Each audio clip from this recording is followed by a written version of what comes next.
네, 우리 시간에 우리 유민 자매와 우리 청년들 너무나 수고 많이 하죠. 우리 박수 한번 하겠습니다.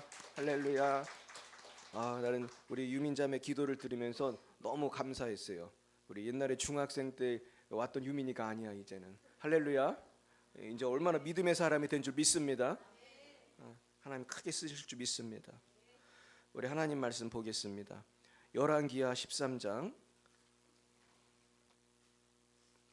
오늘은 열왕기하 13장 14절부터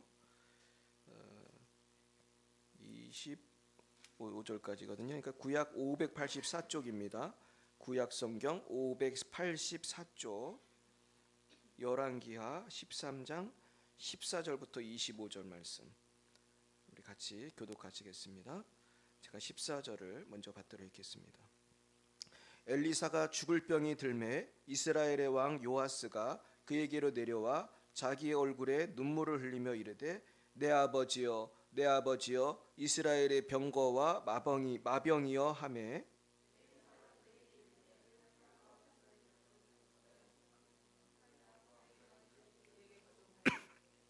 또 이스라엘 왕에게 이르되 왕의 손으로 활을 잡으소서 하매 그가 손으로 잡으니 엘리사가 자기 손을 왕의 손 위에 얹고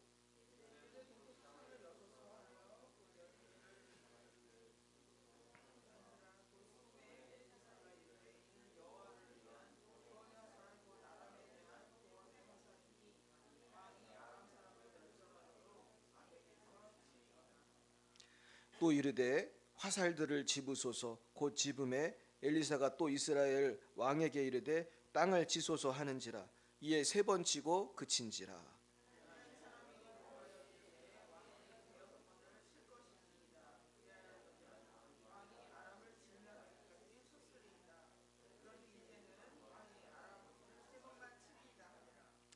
엘리사가 죽으니 그를 장사하였고 해가 바뀌매 모압 도적대들이 그 땅에 온지라.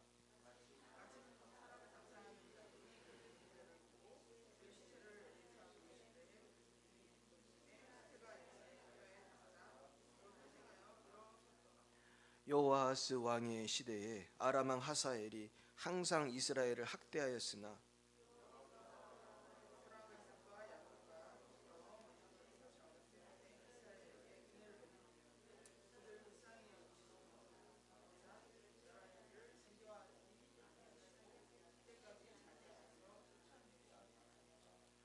아람의 왕 하사엘이 죽고 그의 아들 베나닷이 대신하여 왕이 되매 하사엘의 아들 베나닷의 손에서 성읍을 다시 빼앗으니 이 성읍들은 자기 부친 여호아스가 전쟁 중에 빼앗겼던 것이라. 요아스가 베나닷을 세 번 쳐서 무찌르고 이스라엘 성읍들을 회복하였더라. 아멘. 할렐루야. 네, 우리 옆에 분과 인사하겠습니다. 반갑습니다. 반갑습니다. 아유, 할렐루야. 우리 또 능은이가 오니까 너무 반갑네요. 우리 서 권사님은 좀 일이 있어가지고 아침에 일찍 왔다가 가셨습니다. 그래서 오늘 하나님께서 큰 은혜 주시길 축복합니다. 오늘은 더 기도하라는 제목을 하나님 말씀 증거하겠어요. 따라해 보겠어요. 더 기도하라. 예. 오늘 본문 한번 보겠습니다. 오늘 본문은 아주 재미있는 이야기예요. 무슨 동화 속에 나오는 이야기처럼 재미가 있죠. 시대적 배경은 엘리사 때예요. 엘리사는 우리가 잘 아시다시피 엘리야의 제자로서 정말 엘리야의 그 권능 비슷한 그 권능을 행했던 정말 대단한 선지자거든요. 그래서 엘리사는 얼마나 대단했냐 하면은 엘리사가 적군들이 어떻게 들어온다는 걸 다 알려주면은 그 왕은 되게 편했어요. 그냥 엘리사가 다 아니까 거기 가가지고 그냥 방비를 하면 되는.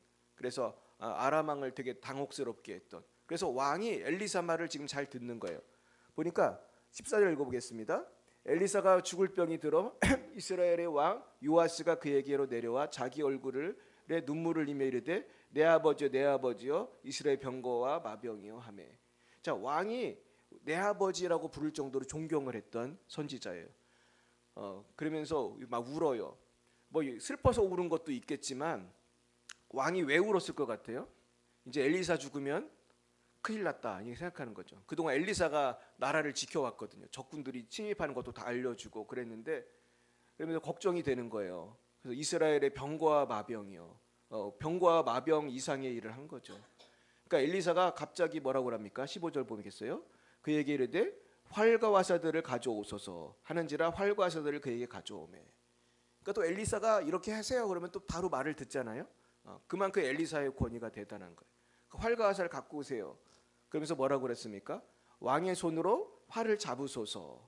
그리고 그가 손으로 잡으니 엘리사가 자기 손을 왕의 손 위에 얹고. 이게 참 중요한 거예요. 이건 마치 뭐와 비슷한 것 같아요?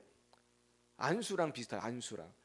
그냥 딱 쏘면 되는데 안수하잖아 지금 엘리사가. 그 화살에다 그 손에다가 왕의 손에 안수를 해서 그러고서 뭐라고 합니까? 그 다음 보여주세요. 17절 읽어봅니다. 시작. 이르되 동쪽 창을 여소서 하여 열매 엘리사가 이르되 쏘소서 하는지라 곧 쏘매 엘리사가 이르되 구원의 화살 곧 아람에 대한 구원의 화살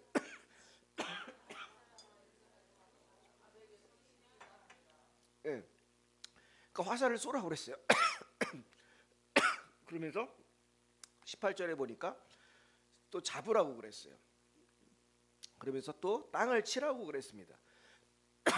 그러니까 화살을 딱 쏘고 밖으로 나가가지고 그 화살을 집어가지고 땅을 치라고 한 거예요. 이게 사실 얼마나 구차한 일이에요. 왜 이렇게 구차한 일을 시키나. 근데 아무 말도 안 하고 왕이 순종을 하는 거는 엘리사가 그 정도로 보통 사람이 아니고 뭔가 뜻이 계시다 생각해서 시키는 대로 하긴 했는데 문제는 많이 치지를 않았어. 몇 번 쳤죠? 땅에다가 화살을 갖고 땅땅땅 3번 쳤어요. 그러니까 말을 듣긴 들었는데 좀 형식적으로 들은 것 같아요. 그러니까 19절 어떻게 했습니까? 하나님의 사람이 노하여 이르되 왕이 5번을 칠 것이니이다. 그리하였다면 왕이 아람을 진멸하기까지 쳤으리이다. 그런즉 이제 왕이 아람을 3번 치리이다 하니라. 이제 요 한 번 친 게 한 번씩 이기는 건데 그걸 모르고서 만약에 그걸 알았으면 한 100번 쳤을 거야. 다다다다닥 쳤을 텐데 그걸 모르니까 그냥 땡땡땡 하고 마는 거야. 그러니까 막 화를 내는 거예요. 내가 지금 죽기 전에 마지막 축복을 했는데 좀 순종 좀 확실하게 좀 하지. 좀 하라니까 요 3번을 딱 치냐 그러는 거죠. 그러니까 사람 여러분 우리도 마찬가지거든. 하나님이 우리한테 기도하라 그러면은 기도를 하긴 하는데 우리가 마치 통통똑이 형식적으로 3번 친 것처럼 그래 목사님 오늘 기도하랬으니까 해야지. 그러면서 여러분 기도 얼마나 하세요? 뭐 한 3분 하고 뭐 10분 하고 어떤 분은 뭐 1시간 하고 난 잘 모르지만 여러분 기도를 충분히 하기 축복해요. 기도를 하라는 것이 여러분의 사실은 축복의 길이기 때문입니다. 여러분 기도를 우리는 여기 이 화살을 치는 게 꼭 기도는 아니지만 기도와 연관이 되더라고요. 내가 조금 더 기도했으면 인생이 바뀌었을 수도 있었을까 그렇게 생각을 해보니까 내 인생도 내가 좀 더 그때 더 인내하고 참고 기도했으면 인생이 바뀌었을 것 같아요. 여러분 어떠십니까?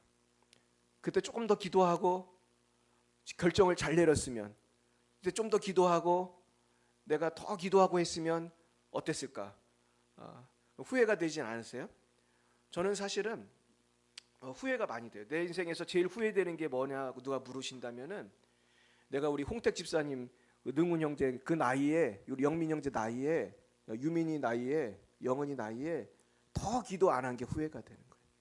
물론 기도하긴 했어요. 저도 뭐 웬만큼 한 사람 이상 기도했지만 지금 제가 은혜를 받고 나니까 내 기도가 이렇게 톡톡톡 친 것처럼 너무 좀 기본만 했다. 좀 더 했으면 더 좋은 일이 생겼을 텐데. 여러분 한번 따라해 보겠어요. 더 기도하면 더 좋은 일이 생깁니다. 이거 믿으세요? 한번 그 다음 보여주세요. 그래서 실제로 이 톡톡톡 쳤더니 이제 기적이 나타나는데 이제 20, 21절은 참 놀라운 말이에요. 엘리사가 죽으니 그를 장사하였고 해가 바뀌어 모압 도적들이 그 땅에 왔어요. 21절 봅니다. 마침 사람을 장사하는 자들이 그 도적들을 보고 그의 시체를 엘리사의 묘실에 들이던지며 시체가 엘리사의 뼈에 다 곧 회생하여 일어났더라. 참 놀랍지 않습니까? 엘리사는 죽은 다음에도 기적을 행하는 이게 참 놀라운 일이죠. 성경에 보면 죽은 사람이 살아나는 예가 몇 번 있는데 예수님이 살린 예가 몇 번 있고, 그리고 예수님이 십자가에 죽으신 다음에도 그 살아난 사람들이 있었어요. 성경에 보면. 그런데 지금도 보면은 엘리사의 뼈에만 닿았는데도 세상이 이렇게 됐다는 거예요. 야, 그러니까 죽은 엘리사가 살아있는 곽찬희 목사보다 훨씬 권능이 있는 거예요. 할렐루야. 그러니까 여러분, 우리가 기도를 해야겠어요, 안 해야겠어요? 기도의 사람이거든. 엘리사는 기도의 사람은 이렇게 영향력이 있는 거예요. 이왕 한 번밖에 안 사는 인생, 정말 기도해서 큰 축복 받길 축복합니다. 예, 아멘 한 분만 축복받길 축복합니다. 그래도 안 하시네. 우리가 결국은 이 기도라는 것이 삶을 바꾸는 거예요. 자, 그러면서 이 아람 왕이 계속 학대를 했다고 되어 있어요. 근데 이 아람은 지금 중동 지역에 있는 큰 나라예요. 그래서 아람이 얼마나 컸냐 하면 당시에 그 아람어를 많이 썼어요. 그래서 예수님도 아람어를 썼어요. 그래서 패션 오브 크라이스트에 보면은 예수님이 영어를 말 안 해. 예수님이 이상한 말을 막 하거든요. 그게 아람어예요. 어떤 때는 헬라어도 좀 나왔겠지만 그 감독이 참 대단하죠. 멜 깁슨이 감독이었는데 그 어려운 아람어를 암송을 시킨 거예요, 배우들한테. 그러니까 아람어를 예수님도 썼을 정도로 아람은 강력한 나라예요. 그러니까 싸우면 우리가 이길 수 있어요, 없어요? 이스라엘이 게임이 안 되는 거지. 아람을 어떻게 이겨? 근데 아까 땅을 몇 번 쳤어요? 3번 쳐가지고 어떤 일이 생겼나 보시겠어요? 그 다음 보여주세요. 자, 25절 보겠습니다. 시작. 여호와의 아들 요아스가 하셀아들 베나닷의 손에서 성읍들을 다시 빼앗으니 이 성읍들은 자기 부친 여호아스가 전쟁 중에 빼앗겼던 것이라. 요아스가 베나닷을 3번 쳐서 무찌르고 이스라엘 성읍들을 회복하였더라. 아멘. 아까 3번 쳤더니 몇 번 이겼어요? 3번 이긴 거예요. 그러니까 여러분, 결국 우리가 그런 거예요. 내가 주님 앞에 뭐 기도도 그렇고 말씀도 그렇고 모든 면에서 순종을 하면은 더 누릴 게 많이 있는데, 우리가 믿음이 적어서 사실 우리가 순종을 완벽하게 할 수 있는 사람은 없죠. 하지만은 전 특별히 올해 우리가 기도를 좀 많이 해야겠다, 그런 생각이 들어요. 그래서 저는 이 말씀을 통해서 우리가 은혜 받아야 될 부분이, 이 반복해서 기도하는 것은 잘못된 게 아니지만 우리가 성경에 보면 뭘 하지 말라고 그랬죠? 중언부언하지 말라는 성경 구절이 있어요. 마태복음 6장 7절에 보면 기도할 때에 이방인과 같이 중언부언하지 말라. 그들은 말을 많이 하여야 들으실 줄 생각하느니라. 그러니까 이 말씀은 무슨 뜻이냐면은 당시에 이교도들이 그냥 그 큰 뜻 없이 주문처럼 그렇게 하는 기도가 있었어요. 그걸 이제 중언부언이라고 한 건데, 불교도 그런 연부를 외우잖아요. 나무 아미타불 간센버사 이걸 계속 외우잖아요. 근데 저도 이제 불교를 연구해 보니까 그게 교리에 있어. 불교 교리에. 그래서 그 정토 불교, 퓨어랜드 부디즘은 그 교리의 핵심이 그거예요. 그 연부를 외우면은 그 나중에 이제 구원 받는다는 거예요. 어딜 간다고 하죠? 극락을 간다고 하죠. 그러니까 이제 극락 가려고 연부를 외우는 거예요. 그래서 이제 똑같은 말을 계속 반복해. 근데 여러분, 우리 기도를 연부를 외우는 것처럼 해서는 안 된다는 거예요. 여러분, 의미를 생각하고 기도해야 할 줄 믿습니다. 그냥 주여 주여 할 수는 있어요. 주여 주여 할 수는 있는데 아무 생각 없이 하면 안 되고 주여 주여 할 수 있고, 우리가 그래서 전 옛날에 오해를 해가지고 반복해서 기도하는 건 중언부언인 줄 알고 어떤 주제를 가지고 막 3번, 4번, 10번 이렇게 기도하는 거를 제가 안 한 적이 있어요. 근데 제가 중언부언을 연구해 보니까 아니더라고요. 똑같은 제목을 가지고 예수님도 여러 번 기도하셨더라고요. 그래서 보면 겟세마네 동산에서 예수님이 마태복음 26장 44절에 보면은 같은 기도를 3번 한 게 나와요. 그리고 다윗의 시편에도 보면, 시편에 보시면 같은 말이 반복되는 게 많이 있죠? 많이 있어요. 그게 잘못된 건 아니에요. 그리고 바울도 육체의 가시를 제거해 달라고 성경에 보면 3번 간구했다, 그렇게 나와 있어요. 그러니까 우리가 어떤 문제를 놓고 계속해서 기도하는 건 잘못된 게 아닌데, 우리가 연부리우듯이 그렇게 해서는 안 된다. 그럼 도대체 우리는 어떻게 기도를 하라는 뜻인가? 그것은 우리가 단순히 많이 말할 때 하나님이 듣는다, 그런 뜻이 아니에요. 제가 기도를 오래 하라, 많이 하라는 뜻은 단순히 많이 말해야 하나님이 듣는다 그런 뜻이 아니에요. 기도를 깊이 하라는 뜻인 줄 믿습니다. 기도를 깊이 하고 하나님과의 관계가 깊어지라고 하는 거예요. 그러니까 그렇잖아요. 우리가 부부간에도 대화 잘 안 하는 부부들도 있잖아요. 그런 부부 있으면 손 들지 마세요. 그런 부부도 있을 수 있는데 대화를 잘 안 하는 부부들은 정말 안 하더라고. 그래도 이게 대화만 안 하는 거에 전반적으로 남남처럼 지내요. 그런 집들이 많아요. 사실은 남남처럼 지내는 집들이 많아. 근데 이 대화를 안 하고 남남처럼 지내는 부부는 좋은 것 같아요, 나쁜 것 같아요? 나쁜 거죠. 이게 지금 심각한 거죠, 사실은. 그러다 이제 이혼도 많이 하잖아요. 그러니까 우리가 그냥 결혼만 했다고 되는 게 아니라 부부가 행복하게 살려면 대화를 해야 되잖아요. 근데 꼭 수다를 많이 떨 필요는 없는 거예요, 사실. 그렇죠? 내가 차 한 잔만 놓고도 몇 마디 안 해도 서로의 눈빛을 바라보며 이렇게 말할 수 있는 거잖아. 서로 이렇게 무언의 대화를 할 수도 있는 거잖아요. 네. 그렇게 많이 하고 계시죠? 나이가 있어 그게 잘 안 되시나요? 그러니까 우리가 이제 무언의 대화도 대화잖아요. 그러니까 기도도 그런 거예요. 주여 그러고 가만히 있어도 돼요. 그래도 하나님이 다 알아들으실까요? 알아들으셔요. 얘가 오늘 마음이 괴롭구나. 오늘 이영건 집사님이 마음이 괴롭구나. 하나님은 주여만 해도 아신다고요. 저도 그럴 때가 있어요. 막 할 말은 많은데 너무나 서럽고 힘들면 그냥 주여, 주여를 울기만 해. 그냥 주여, 주여 울기만 하면 하나님 다 알아들으세요. 할렐루야. 그러니까 기도를 많이 하라, 깊이 하라는 거는 말을 많이 하라는 뜻은 아니다. 이거는 하나님 앞에 그 임재 속에 내가 머물면서 누구를 만나라는 거예요. 하나님 만나고 주님 하면서 주님께 더 가까이 가라는 거예요. 그래서 이것이 참 중요한데 이건 관계의 문제인 거예요. 그러니까 기도를 깊이 한다는 거는 결과에 집중하지 말고 관계에 집중하는 것입니다. 그러니까 행복한 가족이나 부부는 이거 해 저거 해 그리고 서로 명령하는 관계가 아니잖아요. 여보 자기 가서 라면 좀 끓여와 뭐 그러고 뭐 밥 좀 해와 빨래 좀 해 뭐 부부는 그런 관계가 아니잖아요. 사랑하니까 밥도 해주고 빨래도 해주는 거지만 우리가 그런 주종 관계가 아니잖아요. 부부는 주종 관계예요? 왜 아멘을 안 하세요? 주종 관계가 아니잖아. 우리는 사랑하니까 밥 해주는 거 그렇게 밥 해주고 계시죠? 사랑하니까 밥 해주고 계시잖아요. 빨래도 해주고. 그 중요한 거는 내가 같이 살면서 서로 밥 해주려고 꼭 사는 것도 아니야. 부인이 그죠? 빨래 해주려고 사는 것도 아니야. 그러려면 뭐 식모 쓰면 되고 뭐 도우미 쓰면 되지 뭐 밥 해주고 빨래 하려고 사는 거 아니잖아요. 둘이 어떻게 하려고 사는 거예요? 사랑하려고 사는 거잖아요. 사랑하려고 서로 같이 있으면 좋고 그렇죠? 아멘이 현찮으시네. 우리 김홍택 시사님 그렇죠? 네. 신혼부부라 그런가? 우리가 이제 서로 사랑하는 게 중요한 거잖아요. 그러니까 지금 기도를 지금 제가 설명하고 있는 거거든요. 기도라는 게 뭐냐? 내가 하나님 100만 원 주세요. 1000만 원 주세요. 뭐 그게 중요한 게 아니라는 거예요. 하나님 앞에 매일매일 만나고 매일 주님의 음성을 듣고 그러니까 우리 이영건 지사님이 매일 통화하신대잖아요. 캐나다에 있는 누구랑 통화하겠어요? 우리 정 집사님하고 매일 통화하신대잖아요.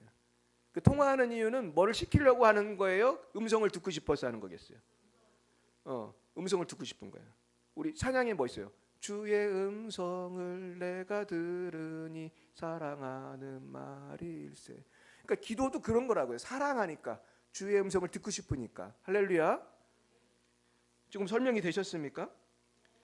그리고 기도는 또 뭐냐 하면 누가복음 18장에 보면 한번 찾아보겠어요? 제가 오늘 이걸 PPT를 못 만들었는데 너무나 참 좋은 말씀이라서 한번 좀 찾아보겠습니다. 누가복음 18장 1절 한번 보세요.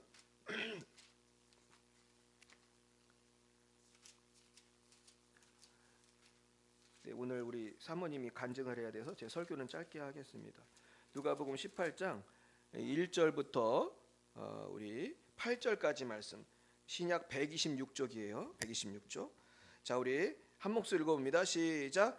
예수께서 그들에게 항상 기도하고 낙심하지 말아야 할 것을 비유로 말씀하여 이르시되 어떤 도시에 하나님을 두려워하지 않고 사람을 무시하는 한 재판장이 있는데 그 도시에 한 과부가 있어 자주 그에게 가서 내 원수에 대한 나의 원한을 풀어주소서 하되 그가 얼마 동안 듣지 아니하다가 후에 속으로 생각하되 내가 하나님을 두려워하지 않고 사람을 무시하나 이 과부가 나를 번거롭게 하니 내가 그 원한을 풀어주리라. 그렇지 않으면 늘 와서 나를 괴롭게 하리라 하였느니라. 주께서 또 이르시되 불의한 재판장이 말한 것을 들으라. 하물며 하나님께서 그 밤낮 부르짖는 택하신 자들의 원한을 주지 않으시겠느냐. 그들에게 오래 참으시겠느냐. 내가 너에게 이르노니 속히 그 원한을 풀어주시리라. 그러나 인자가 올 때에 세상에서 믿음을 보겠느냐 하시니라. 아멘. 오늘 이 말씀은 예수님이 왜 하신 거겠어요? 항상 기도하고 뭐 하지 말라고요? 낙심하지 말라는 거죠. 왜냐하면 우리가 기도할 때 응답이 금방 안 되면 우리는 뭘 하게 돼요? 낙심을 하게 되니까. 그런 게 저도 있을 때가 있어요. 왜 이게 응답이 안 될까?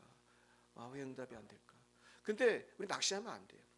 여러분 3번 기도해서 안 되면 어떻게 해야 되죠? 포기해야 돼요? 4번 기도해야 돼? 4번 해야 돼요. 오늘 이 원리예요. 그러니까 우리 주님이 어떤 때는 응답을 빨리 안 해주실 때가 있어요. 그러면서 주님이 뭐라 얘기하셨습니까? 한 과부 이야기를 하시면서 한 도시에 한 과부가 있었는데 억울한 일을 당했어요. 원수가 괴롭힌 거야. 그러니까 옛날에 과부는 굉장히 힘이 없는 사람이었대요. 지금도 좀 그렇지만 옛날 고대 사회에서 과부는 정말 가난한 사람의 대명사였어요. 그러니까 무슨 억울한 일을 해도 어디 호소할 데가 없는 거지. 근데 재판관한테 갔는데 이 재판관을 성경은 뭐라고 소개하고 있냐면은 그 하나님을 두려워하지 않고 사람을 무시하는 재판관이에요. 그러니까 착한 사람이 나쁜 사람이에요. 나쁜 사람이에요. 그러니까 이 사람이 과부가 청혼을 했을 때 금방 듣고 가서 도와줬겠어요? 계속 버티고 안 도와줬겠어요? 못 들은 척한 거야 계속. 우리도 가끔 관공사나 어디 무슨 고객센터 그런데 전화하면 전화도 잘 안 받고 막 쫓아가도 잘 안 해주고 그런 사람들 많이 있죠. 저도 옛날에 참 지금 생각하면 기가 막힌데 제가 옛날에 주민등록증을 찾으러 갔는데 말이죠. 5번을 보게 하더라고. 5번을. 아니 주민등록증 금방 주면 끝나는 건데 다음에 오세요. 다음에 해서 5번을. 야, 나 지금도 미스테리야. 이분이 왜 이랬을까? 되게 화가 나더라고. 근데 지금은 관공서들이 많이 젠틀해졌지만 옛날에는 되게 막 같다니까. 그러니까 옛날엔 더 했을 거 아니야. 이 과부 때는. 사실 냅두면은 평생 들어주겠어요? 안 들어주겠어요? 평생 아마 수십 년이 지나도 안 해줄 거야. 이 과부 거는 그냥 못 들은 척하고. 근데 이 과부가 어떻게 했습니까? 이분은 어떻게 했냐면은 여기 5절에 보면 번거롭게 했다고 그랬어. 번거롭게 했다. 자, 이 얘기는 무슨 뜻이에요? 3번만 하고 말았다는 거예요? 계속 찾아갔다는 거예요? 계속 찾아가. 아침마다 그 다음 날도 오고 그 다음 날도 오고. 아주 지겨워 죽겠다. 지겨워 죽겠다. 그러니까 이렇게 말해요. 재판관이 76절에 보면 불의한 재판장이 말한 것을 들으라. 그러면서 이렇게 5절에 보면 나를 번거롭게 하니 내가 그 원한을 풀어주리라. 그렇지 않으면 늘 와서 나를 괴롭게 하리라 하였느니라. 왜냐면 이거 안 들어주면 이 여자 또 와가지고 내일도 또 괴롭히고 그러니까 귀찮아서 해주겠다. 그러니까 하나님 무슨 얘기예요? 이 불의한 사람도 이렇게 자꾸 귀찮게 하면 해준단 말이에요. 하나님은 불의한 분이에요? 아니에요? 하나님 좋으신 분이죠. 여러분 속히 여러분의 기도를 들어주실 줄 믿습니다. 근데 사실 하나님이 속히 안 들어줄 때도 있거든요. 그래서 우리가 기도를 인내심 갖고 해야 되는데 여러분 속히 안 들어주시는 거에는 무슨 이유가 있을까요? 한번 생각해 볼까요? 왜 응답을 안 해주실 것 같아요? 첫째 무슨 문제가 있을 것 같아요? 그렇죠? 나에게 뭔가 문제가 있어. 하나님과의 관계 속에 뭔가 거리끼는 게 있어요. 그럼 이거 해결해야 돼, 안 해야 돼? 내가 하나님 앞에 무슨 큰 죄를 졌으면 회개부터 해야 되는 거죠. 제가 지난 주간에도 말했잖아요. 어떤 장로님이 그 여자친구 사귀고 있었다고. 그래서 언제 회개한다고 그랬어요? 주일에 가서 회개한다고 그러잖아요. 근데 이런 장로님이 기도하면 들어주시겠어요? 안 들어주시겠어요? 언제까지 안 들어주시겠어요? 그 관계가 정리될 때까지 안 들어주시겠지. 그러니까 이런 것이 이 정도 심한 죄는 아니더라도 사람마다 뭔가가 있을 수 있어요. 그것을 기도해야 되고 또 한 가지는 하나님이 우리를 연단하실 때가 있는 것 같아요. 우리가 좀 기도를 많이 하기를 기다리실 때가 있는 것 같아요. 여러분 그런 경험 하십니까? 저는 하나님이 금방 안 들어주셔서 이 기도를 오래 했던 것 중에서 어떤 거는 10년도 더 기도한 게 또 있고 어떤 거는 거의 20년 기도해서 받은 것도 있고 그래요. 그러니까 내가 이렇게 10년, 20년을 기도해서 인도함을 받으면 하나님께 오히려 더 감사하게 되고 하나님이 정말 좋은 길로 인도해 주신 걸 경험하게 돼요. 여러분 하나님 연단하실 때 기도하시기 바랍니다. 그리고 하나님께서는 우리가 기도하는 것을 반복해서 기도하는 걸 통해서 우리를 자꾸 성숙시키시는 거예요. 우리가 더 깊이 기도하면서 나의 부족함을 인내함으로써 온전케 된다는 말이 있잖아요. 인내함으로써 내가 온전해지는 거예요. 근데 인내하면서 뭐를 해야 되는 거예요? 기도를 해야 되는 거예요. 자꾸 죄지면서 인내하면 소용이 없는 거고 자꾸 인내하면서 기도를 해야 되는 거예요. 그렇게 인내하면서 기도했더니 하나님이 저에게 누굴 주셨어요? 네. 아니 위주의자매도 주었고 우리 성도님들을 주셨어요. 할렐루야. 그리고 제가 되게 오래 기도했던 게 사실 유학을 위해 기도했어요. 전 유학을 위해서 되게 어릴 때부터 기도를 많이 했어요. 근데 우리 집 형편은 유학을 갈 형편이 아니었어 진짜로. 그래서 제가 사실은 유학을 준비하다 포기를 한 적도 있어요. 도저히 지금 돈이 안 되는 거예요. 돈이 없으니까. 그러니까 하나님인데 때가 되니까 문을 확 열어주시더라. 할렐루야. 여러분 꿈을 포기하지 말고 여러분 계속 기도하시기 바랍니다. 꿈을 포기하면 안 돼요. 지금 우리가 지금 어려운 시대를 살아가고 있어요. 저나 여러분이 다. 지금 교회도 사실 어렵고 아까 김정래 권사님하고도 얘기했는데 요새 목회가 얼마나 어려운지 몰라요. 그 아드님 목사님이에요. 모르셨죠? 할렐루야. 얼마나 귀한 분이에요. 우리 아들이 목사님이신데 내가 어제 그 며느님을 내가 만났거든 내가. 근데 우리 이 목회 현장이 10년 전, 20년 전에 비해서 지금이 더 좋아진 것 같아요? 더 어려워진 것 같아요? 더 어려워졌어요. 우리는 다 알고 있어요. 그리고 코로나를 기점으로 해서 확 어려워졌어요. 그러니까 우리가 근데 이 목회만 어려워진 게 아니에요. 지금 경제적으로 한국이 어려워요? 안 어려워요? 어려운데요. 앞으로 어떻게 할 것 같아요? 더 좋아질 것 같아요? 더 어려워질 것 같아요? 더 어려워져요. 이건 분명한 사실이에요. 지금 미국도 마찬가지래요. 지금 미국에 AI가 나오면서 많은 프로그래머들이 잘리고 있다는 거예요. 프로그래머가 더 수익이 잘 될 것 같은데 AI가 나오니까 잘린다는 거예요. 그것도 한두 명이 잘리는 게 아니야. 그냥 수천 수만 명이 잘려. 근데 문제는 AI가 이제는 프로그램만 하는 게 아니고 로봇의 옷을 입으면 이제 뭐도 할 수 있어요. 이제 자동차도 만드는 거예요. 현대자동차 발표했어요, 여러분. 2029년인가? 뭐 그때부터 공장에 뭐를 보낸대요? 로봇가 간대, 로봇가. 그것도 반대해 또. 근데 내가 볼 때 이제 아무리 반대도 소용없어. 뭐 로봇 나오면 시간 문제야, 사실은. 그죠? 로봇가 뭐 1000대, 10,000대가 있는데 그거를 뭐 데모한다고 안 쓰겠어요? 신입사원 안 뽑으면 그만이지.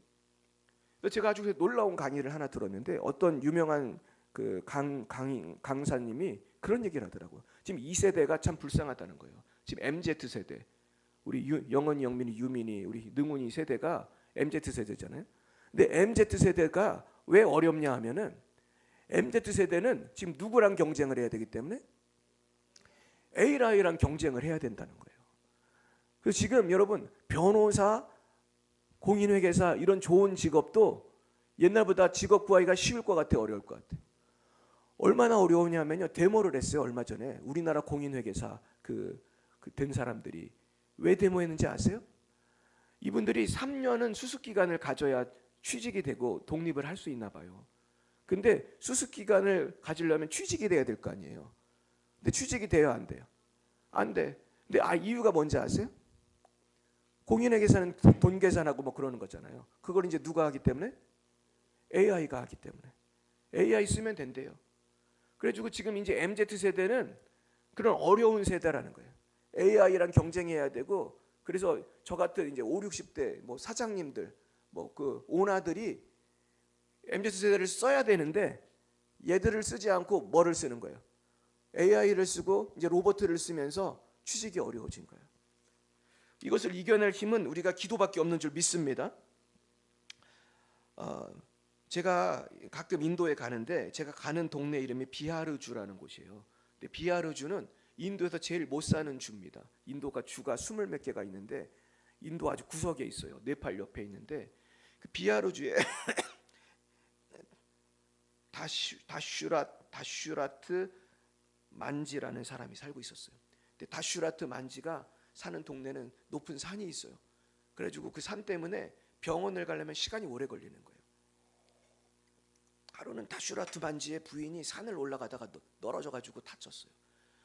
그래가지고 이제 빨리 병원을 데려가야 되는데 너무 산이 높으니까 병원을 가려면 산을 돌아서 70 몇 킬로를 돌아서 가야 되는 거예요. 그러니까 가다 죽었어요. 이 남편은 평생 뭐가 한이에요? 저 산이 한이야. 이 돌산 때문에 내 부인이 죽었어. 그리고 이 다슈라트 만지가 노동자예요. 돈도 없어.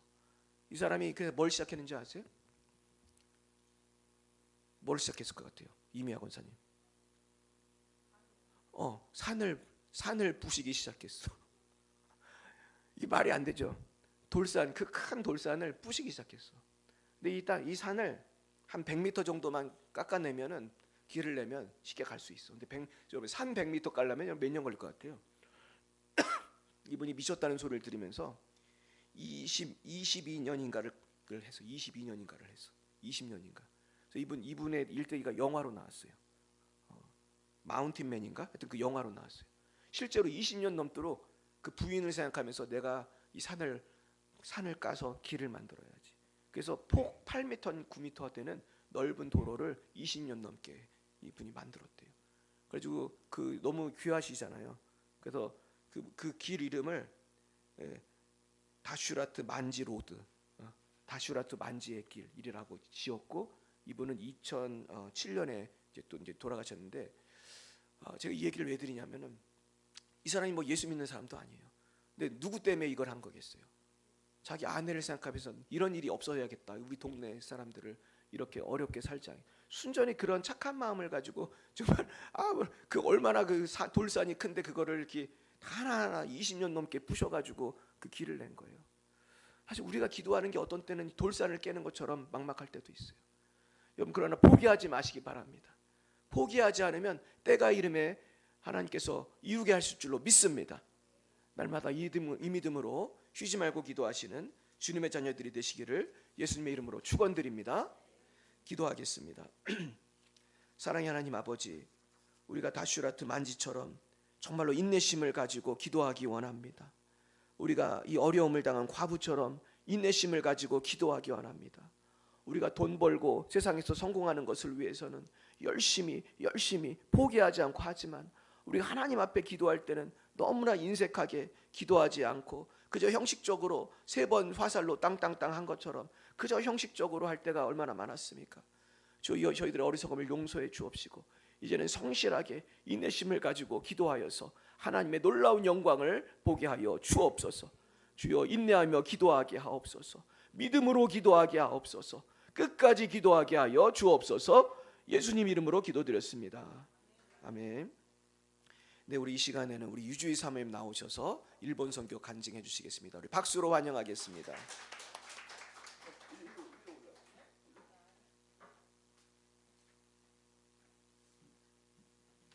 기도해 주셔서 감사합니다. 잘 다녀왔습니다. 제가 이 기쁨의 교회를 통해서 성령 사역을 배우고 또 사역을 하면서 영적인 세계를 알게 되고 그러면서 이런 일들을 계속 하고 있는데요. 24년도에 기쁨의 교회에서 국제 성령 컨퍼런스가 있었을 때 일본 팀들이 참가를 했어요. 그 팀들은 선교사님이 이끄는 신학교에서 교육을 받는 신학생들이었어요. 근데 선교사님이 그러니까 말씀드리고 싶은 것은 일본은 특별히 선교사의 무덤이라고 하는 곳이에요. 왜냐하면 전도나 선교가 잘 먹히지 않는 곳이라서 그렇거든요. 그래서 선교사님 자체가 전도 선교하기 할 수 있는 동력을 얻지 못하고 공격을 받아서 우울증이나 이렇게 억압받는 그런 곳이 일본이에요. 그래서 일본에서 신학생이 온다 그래서 저는 일본의 복음이 잘 안 들어가고 정착되지 않는다고 생각해서 그때 국제 컨퍼런스 있을 때 일본에서 신학생이 온다고?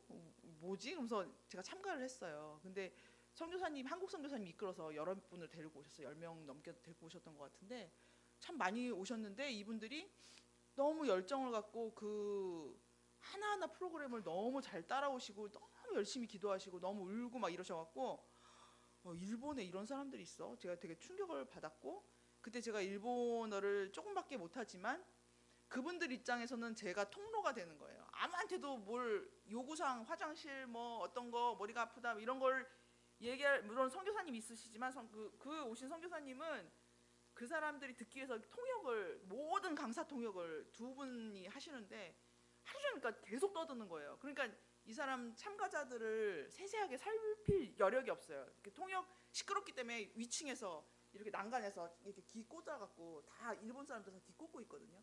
그러면 강사가 말하는 거, 사회자가 말하는 거, 기도하는 걸 다 통역을 해요. 1부터 10까지. 그러면 다 이렇게 꽂고 이렇게 듣고 이러고 있기 때문에 본인이 정말 뭐가 필요한 것이 있을 때 어디다가 물어보거나 할 여력이 없어요. 근데 제가 조금 일본어를 하는데 제가 말하자면 한 줄기 희망의 빛인 거예요. 그분들한테. 그래서 나한테 얼마나 잘해주시고 날 따라다니시고 막 하시는지.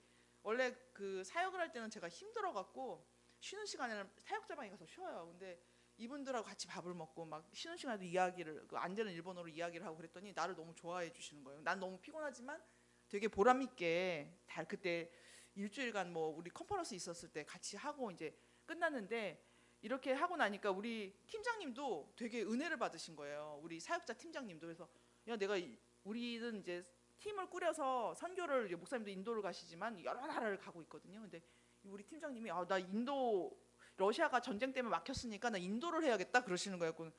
인도 하시라고, 일본 하셔야겠다 그래갖고 그런가 보다 하고, 그럼 일본 하시면 내가 따라가야겠다 이렇게 생각하고 있었는데 계속 기다려도 일본이 안 열린다는 거예요. 왜냐하면 일본은 교회가 크지도 않고 이 선교를 하려면 어느 큰 장소가 있어야지 사람을 모아서 하는데 교회 자체가 크지 않고 힘이 없기 때문에 이걸 모을 수가 없고 선교사님들도 힘이 없기 때문에 사람이 있어도 막 모아낼 수가 없고 일을 해낼 수가 없는 거예요. 그래서 그런 시간 한 1년 반 정도 갔다가 이제 일본 가게 됐다 그러시는 거예요. 그래서 제가 이제 지원을 해갖고 갔는데 거기서 주로 우리 그 국제 컨퍼런스에 왔던 그 사람들 위주로 간다는 거예요. 그래서 그분들이 이미 일주일 몇 달부터 모여서 기도를 하고 있대요. 금식하면서 기도를 하고 있대요. 이 선교 팀을 위해서. 그래서 그 소리를 들으면서 우리 팀장님이 야, 우리도 함께 금식하면서 기도하자 막 그래갖고 다 알겠습니다, 기도하겠습니다. 그러고 이렇게 있었어요. 그리고 저는 이제 이런저런 저도 뭐 금식하면서 막 했는데 기도를 사실 많이는 못했어요. 왜냐하면 하는 일들이 너무 많으니까 저쪽에 떨어져 있는 일본에 대해서 생각을 많이 못하고 일단 내 앞에 있는 일들을 하다 보니까 그렇게 하다가 이제 선교 앞두고 일주일 남아갖고 이제 큰일 났네, 이제 선교 가야 되네 막 그러면서 기도하고 일본어 공부를 좀 해야겠다. 그리고 도서관 가서 일본어 책을 딱 5권 빌려와갖고 이걸 일주일 내가 뭐 보든 말든 내가 하겠다 그랬는데 그 일주일이 얼마나 더 바쁘고 일이 많이 일어나는지 책을 이렇게 쌓아놓고 막 스트레스가 이빠이 받는데도 이거 많이 봤는데 그 책을 볼 시간이 별로 없는 거예요. 그래서 막 미친 듯이 보고 또 미친 듯이 보고 하다가 책 한 권도 제대로 못 보고 이제 포기해야겠다. 공부는 무슨 공부냐, 그냥 거기 어차피 통역사 있는데 내가 무슨 역할을 한다고. 그러면서 그러니까 하려고 하는데 막히고 하려고 하는데 막히고 하려고 하는데 막히면 가지 말아야겠다 다음에는, 이런 생각이 들더라고요. 내 마음에 이번만 갔다 오고 그냥 가지 말아야 되려나 보다 이렇게 생각을 하고 그래도 끝까지 하여튼 한 장이라도 보면서 이제 준비를 했는데 이게 나에게 주어진 사역들이 있기 때문에 일본 아직 남아있는 거에 대해서는 조금 생각을 잘 못해요. 제가 하루하루 거를 하기 때문에. 그러고 있었는데 마지막 날 밤에 이제 주일 예배가 우리가 끝나야지 제가 일본까지 준비를 하니까 이번 주일 예배를 끝나면 이제 점심 전려고 일본에 집중해야지 그랬는데 마지막까지 막 목사님하고도 싸우고 영원이랑도 막 싸우고 그랬어요. 그러니까 되게 사소한 일인데 그것이 막 이렇게 커지는 거예요. 맨 처음에 목사님하고 말다툼할 때는 진짜 별거 아닌데 이렇게 막 장벽이 되는 거예요. 그러고 나서 이제 예배를 드리고 와서 이제 영원이랑도 무슨 싸우려고 한 게 아니고 무슨 이야기를 하는데 이게 자꾸 이렇게 막 부딪히는 거예요. 그래서 제가 딱 느끼는 생각이 마귀가 지금 공격하네. 마귀가 공격하네. 내가 옛날 같으면 영원이랑 이렇게 조그만 걸로도 이렇게 크게 싸울 수 있는데 목소리가 커지지 않게 하나님 감사합니다. 속으로 하나님 감사합니다.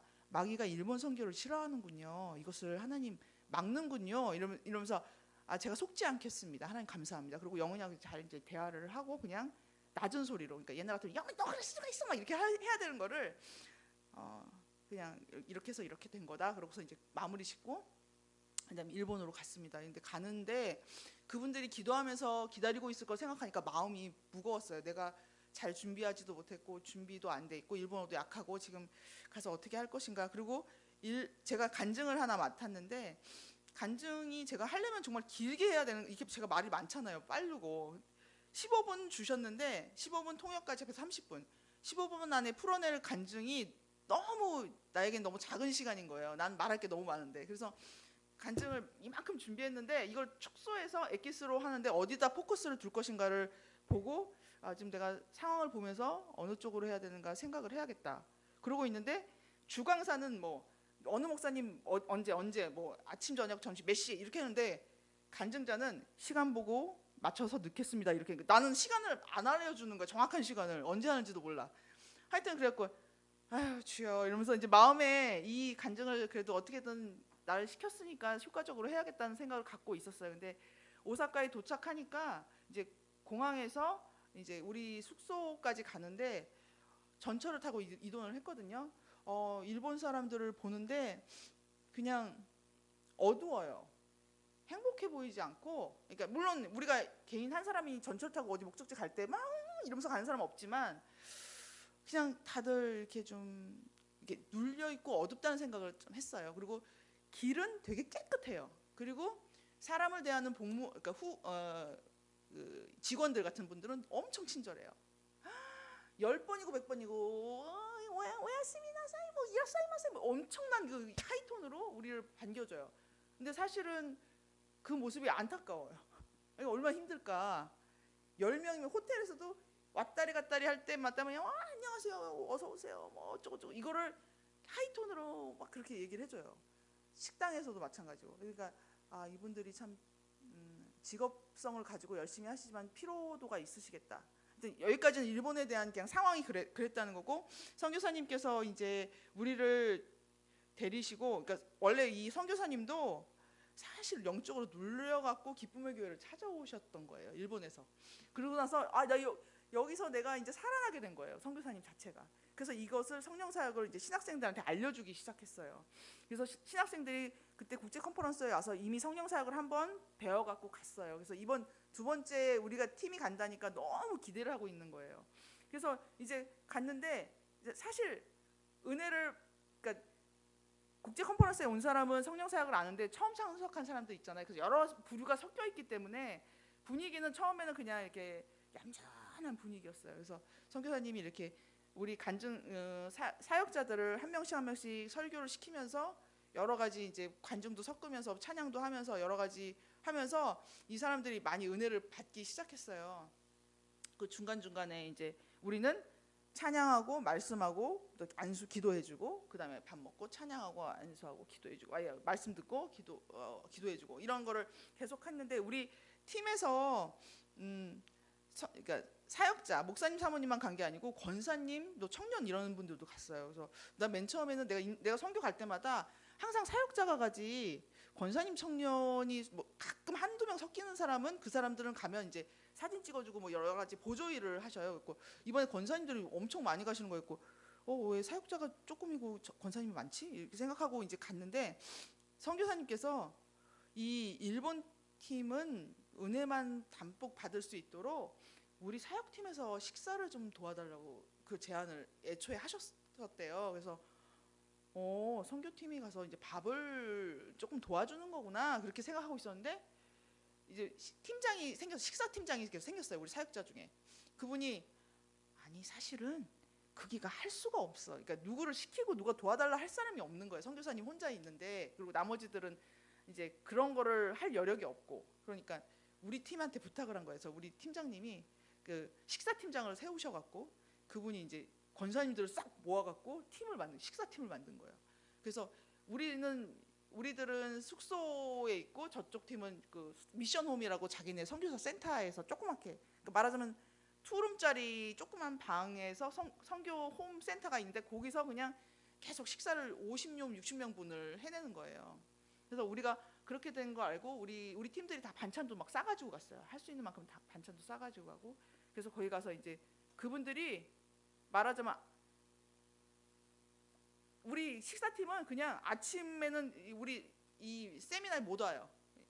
오늘 점심 나가면서 점심 저녁 거를 이만큼을 해갖고 타에 싣고 오는 거예요. 그래서 오후부터 저녁까지는 은혜 받고 또 돌아가서 또 정리하고 또 음식 만들어서 2시까지 음식 만들고 또 아침에 또 만들고 해서 오고 막 이런 식으로 해서 음식을 너무 풍성하게 해주니까 이 참가자들이 이게 말씀도 은혜 받는데 한국 음식을 막 차려내잖아요. 막 이만큼씩. 그러니까 다들 그 말씀에 또 영해양식, 육해양식 같이 먹으니까 그 다음부터는 이분들이 움직여서 막 디저트, 막 데자또라고 말하는데 자기네들이 테이블을 만들어갖고 우리 한국 이만큼 음식을 내면 저쪽에서 디저트를 또 이만큼씩 내는 거예요. 그러니까 움직이기 시작하는 거 서로 막 도와주면서 그렇게 하면서 아주 풍성한 은혜가 있었고 저는 이제 간증을 하나님께 이분들에게 성령 사역을 잘 알려줘야 되겠다 그런 생각으로 그쪽으로 간증을 하려고 했는데 그냥 저에 대해서 소개하고 인생을 얘기하는 가운데 그 중국에서 탈출한 얘기를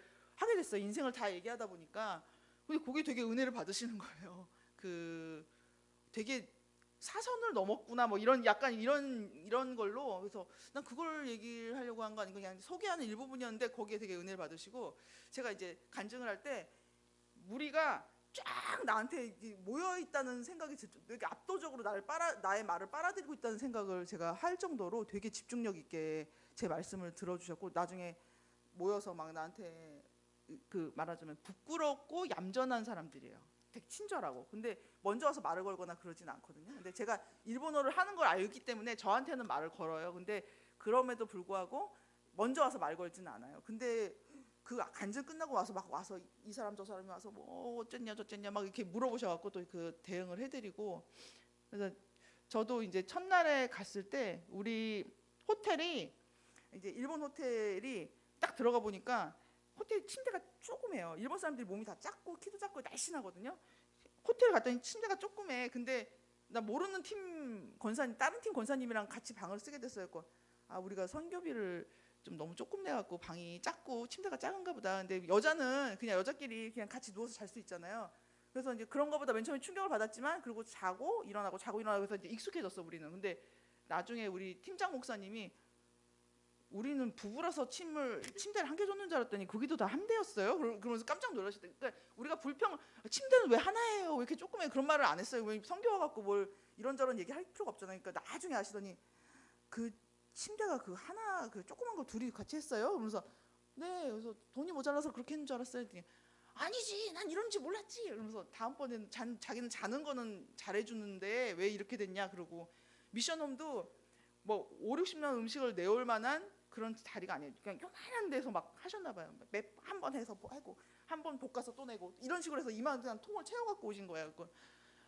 팀장 목사님이 이게 나 미션홈 봤으면은 거기서 밥하라고 나 못했을 것 같은데 이거 하자고 못했을 것 같은데 얘기를 들어보니 되게 열악했던 상황에서 그 밥을 다 만들어냈다는 게 너무 감사하다. 그러니까 돌아보니까 너무 감사하고 다 불평하지 않고 자기 맡은 곳에서 어떤 일들을 다 해내시는 걸 보고 너무 감사하고 서로 은혜가 되고 왜냐하면 우리끼리 분열되고 우리끼리 싸우면 안 되니까 이런 일을 할 때 그러면서 이제 나중에 다 끝났을 때 우리 일본 분들이 저한테 와서 이제 말을 할 수가 없잖아요. 나 은혜 받았어요. 이런 거 말을 나눌 수가 없잖아요. 우리는 열심히 해주는데 이분들이 표현력이 막 큰 것도 아니고 그러니까 제가 화장실에 왔다 갔다 하면서 만나면 너무 은혜 받았다고. 그 제가 유잖아요. 유상이 와줘서 너무 고맙다.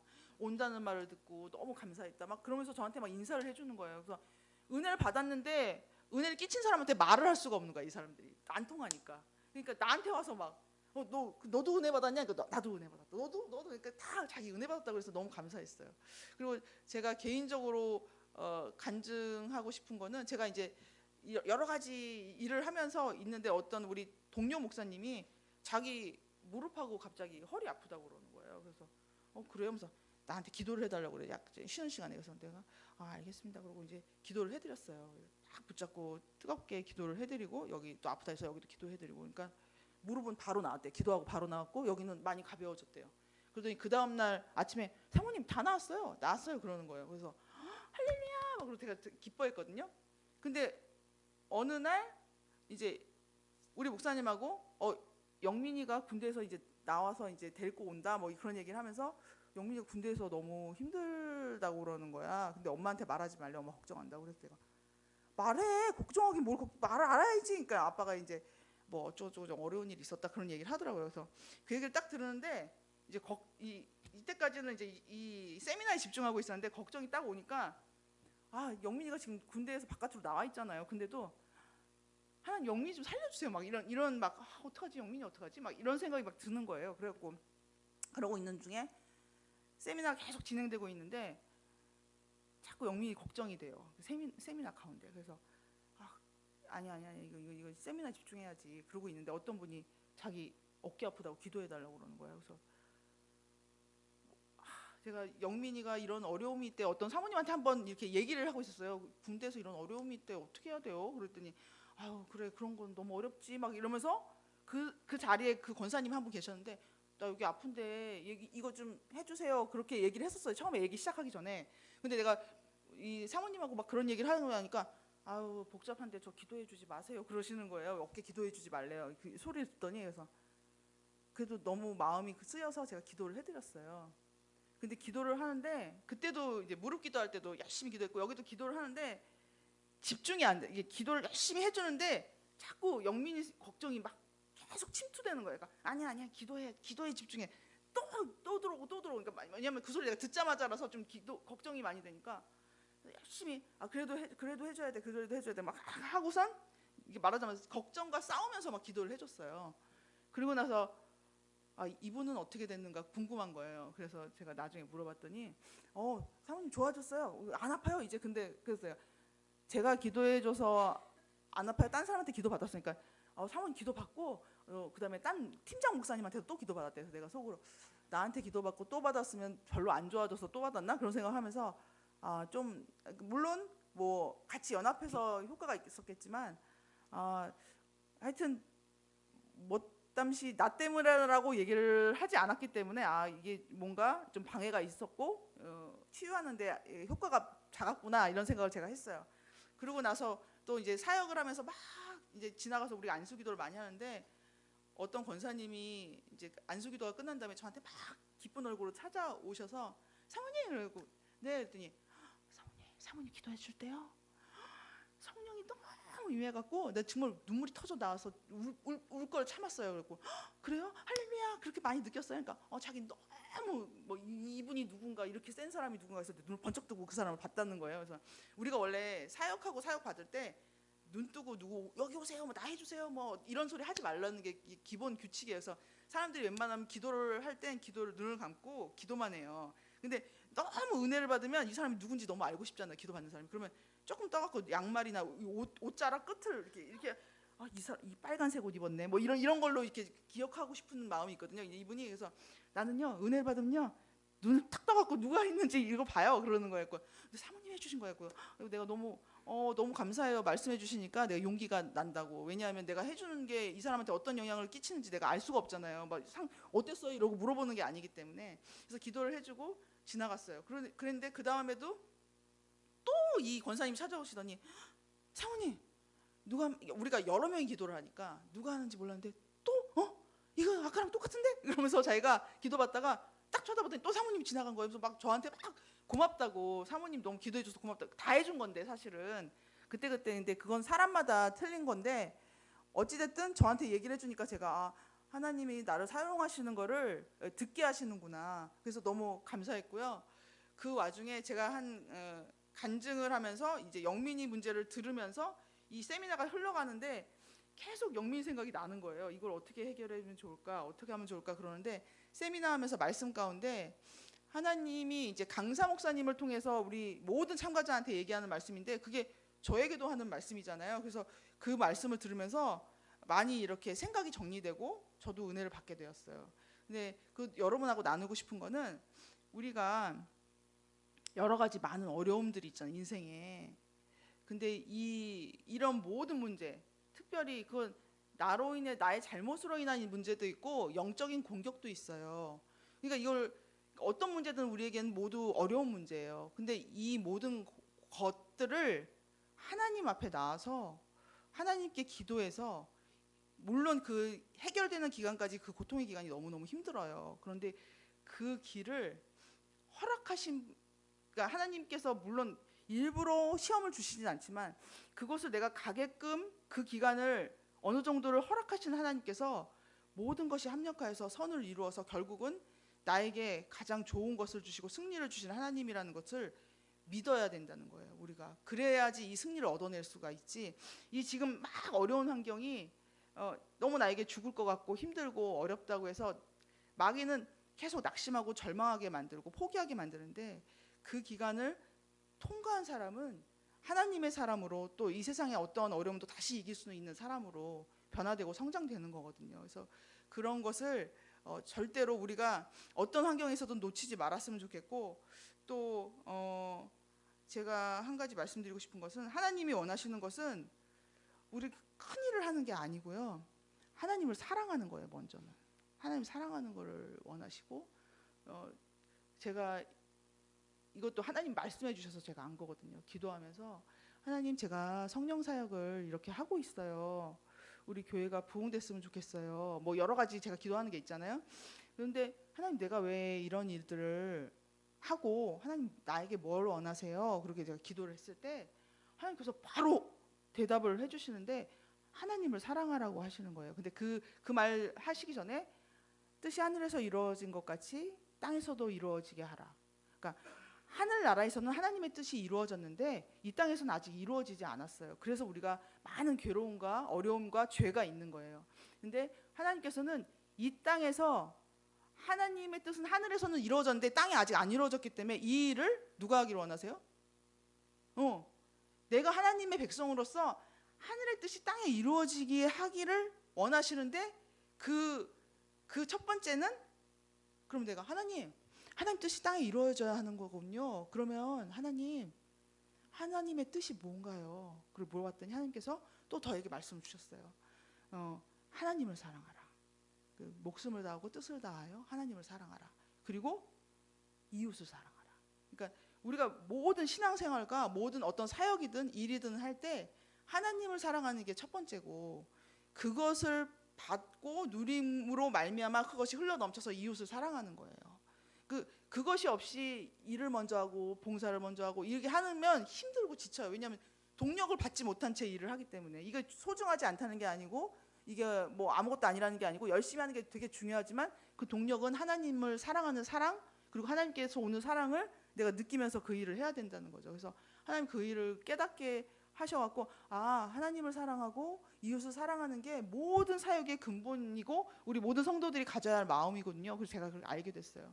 그리고 나서 제가 나중에 또 어디 수련회를 갔을 때 하나님께서 또 해주신 말씀이 있어요. 제가 그때 사역팀 팀장 그러니까 사역팀에서 어디 수련회를 가서 1시간 정도 시간이 남을 때가 있었어요. 밥 먹고 쉬는 시간을 주셨을 때 제가 우리 룸메이트 사모님한테 사모님 여기까지 왔는데 사역자끼리 서로 알아가는 것도 좋지만 우리 여기 가서 기도 많이 하는 곳이니까 본당 가서 우리 같이 기도하실래요? 그러니까 좋다고 그래갖고 둘이 아무도 이제 아무것도 행사가 없기 때문에 깜깜한 데 가서 둘이 가서 막 기도를 하는데 하나님께서 나는 하나님 뭐 은성을 구하고자 막 그런 것도 아니었어요. 그냥 기도 자리에 딱 나가서 나는 여기 있고 저 우리 사모님은 저쪽 앞에 가서 서로 떨어져서 방해가 받지 않게 막 기도를 하고 있는데 하나님께서 내가 원하는 게 이거야. 그렇게 딱 말씀해 주시는 거예요. 그냥 기도를 난 뭐 달라 그러지도 않고 그냥 막 기도하는데 그래 내가 원하는 게 이거야. 그러니까 하나님은 너가 나를 찾아와서 나랑 이야기하고 기도하는 걸 원한다는 거예요. 딴 거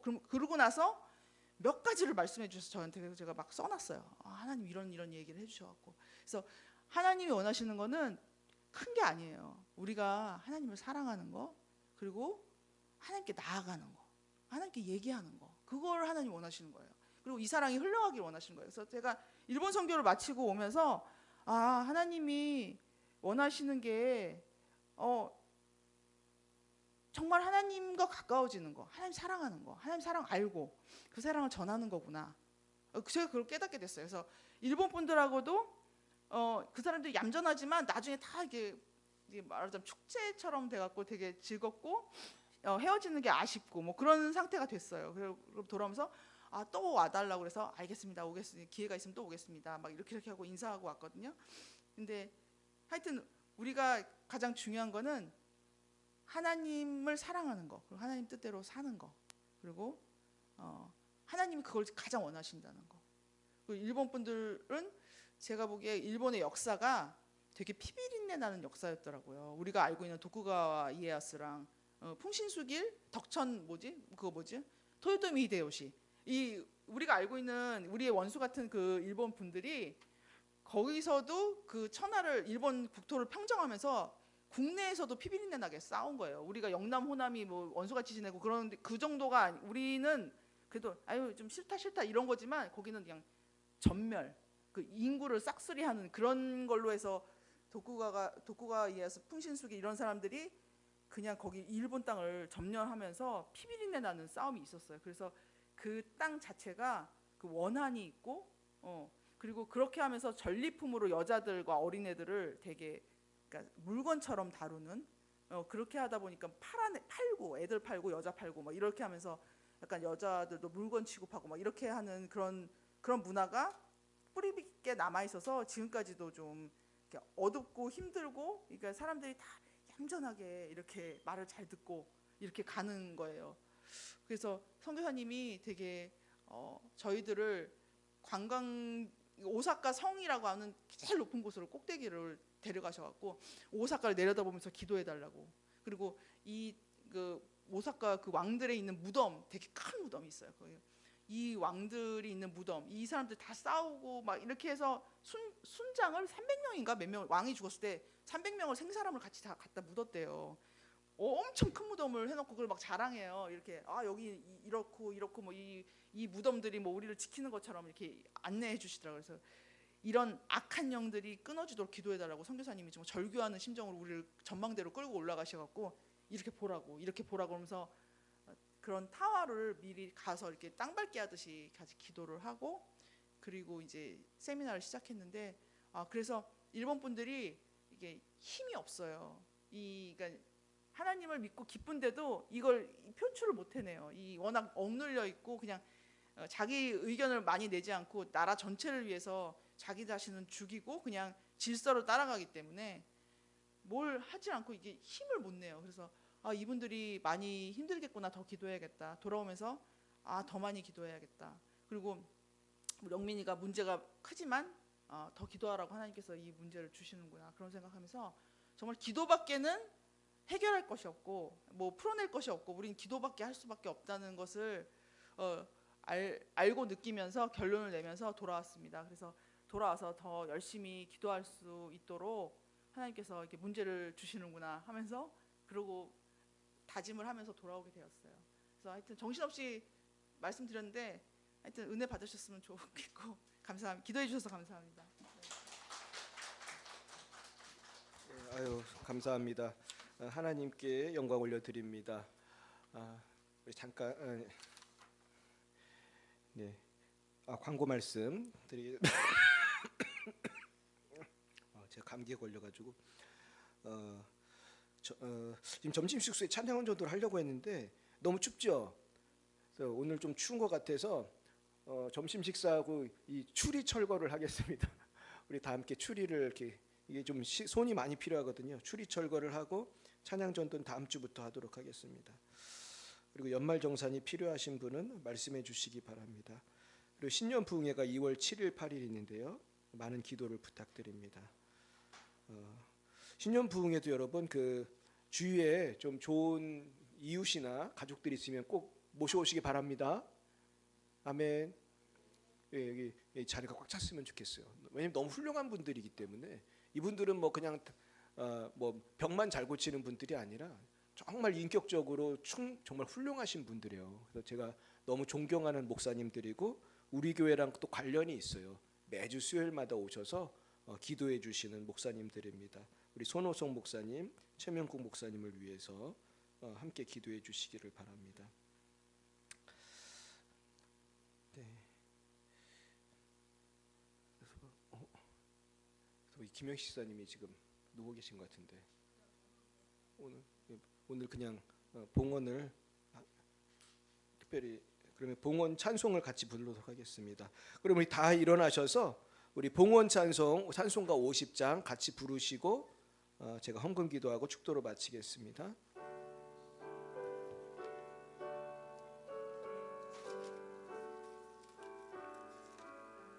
내게 있는 모든 것을 내게 있는 모든 것을 아낌없이 드리네. 사랑하고 의지하며 주만 따라 살리라. 주께 드리네.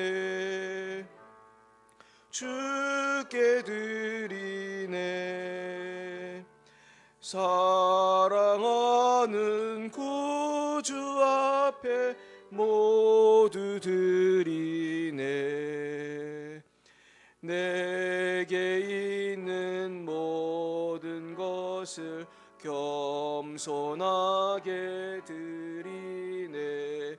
세상 욕심 멀리하니 나를 받아 주소서. 주께 드리네. 주께 드리네. 사랑하는 구주 앞에 모두 드리네. 내게 있는 모든 것을 주를 위해 드리네. 주의 성령 충만하게 내게 내려 주소서. 주께 드리네. 주께 드리네. 사랑하는 구주 앞에 모두 드리네. 아멘.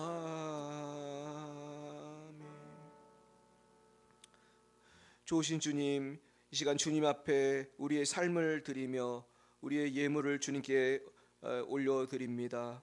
주님 이 예물 받으시고 주님 홀로 모든 영광을 받아 주시옵소서. 아버지, 이 시간 예물을 드린 손길이에 하늘의 신령한 복과 땅의 기름진 복으로 차고 넘치도록 복을 쏟아부어 주시옵소서. 여호와는 내게 복을 주시고 너를 지키시기를 원하며 여호와는 그의 얼굴을 내게 비추사 은혜 베푸시기를 원하며 여호와는 그 얼굴을 내게로 향하여 드사 평강 주시기를 원하노라. 지금은 살아계신 주 예수 그리스도의 구속의 은혜와 하나님 아버지의 놀라우신 사랑하심과 성령의 교통하시고 치유하시고 역사하심이 날마다 쉬지 말고 기도하기로 굳게 다짐하는 사랑하는 제 백성들 머리 위에와 또한 일본의 수많은 죽어가는 영혼들 위에 이제와 영원몽토록 함께 하옵시기를 간절히 축원하옵나이다.